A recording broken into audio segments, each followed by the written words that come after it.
for Calgary Southeast. One of the government's favourite lines is that they are making life better for Albertans. Well, that's also the goal of the nonprofit sector, although they do it with fewer resources and less fanfare. That's why it's very troubling to hear that many of the government's actions are having a direct and negative effect on nonprofits across the province. The carbon tax, for example, is hurting their bottom lines and taking away money from those that need it the most. With the carbon tax slated to keep increasing, they're worried about their future, and rightly so.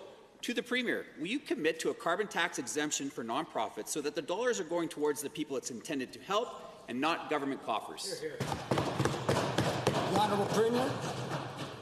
Thank you very much, Mr. Speaker. You know, nonprofits truly are the beating heart of Alberta communities, and we will do everything we can to continue the work that we've been doing to support them.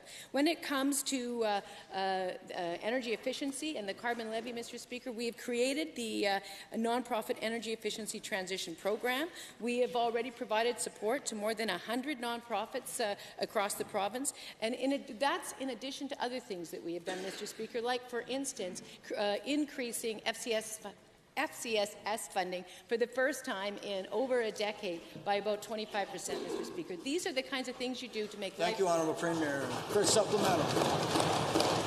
Well, Mr. Speaker, the carbon tax is not the only measure this government has taken that's impacting our nonprofits.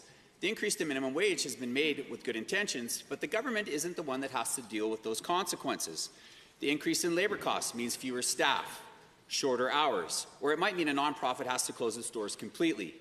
The effects of this increase could be substantial for the nonprofit sector, and it would be wise of this government to understand what the effects of another hike would look like.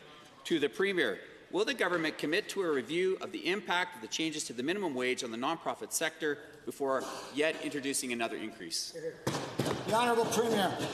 Well, thank you very much, Mr. Speaker. What we know is that in this province, during the recession, as well as during previous booms and now during a time when things are recovering, is that we absolutely cannot have people go to work in the morning, work for 8 hours, and then go home and have to stop on the way at the food bank in order to feed their families. It doesn't matter if they work in the retail sector or in the nonprofit sector or in corporate offices, Mr. Speaker. It is unacceptable. Our government took action to stop that, Mr. Speaker, and we are proud of that. Calgary Clyde. Thank you, Mr. Speaker. I'm sorry. Second supplemental, my apologies. Mine was probably better. It is a long way from here to there, isn't it, Mr. Speaker? I understand there might be some on the government side of the House that think services in the charitable organizations that they provide should come from the government programs instead. Well, Mr. Speaker, I disagree with that notion. While we all agree that these organizations could use some more resources, nonprofits are about Albertans making life better for Albertans, not politicians. The relationship between governments and nonprofits should be a partnership, and that's not how nonprofits feel they're being treated right now. To the Premier, when will this government start treating nonprofits as an equal partner in making life better for Albertans? The Honourable Premier. Well, Mr. Speaker, our government has done quite a wide range of work with nonprofit sectors as they provide the important services that they do.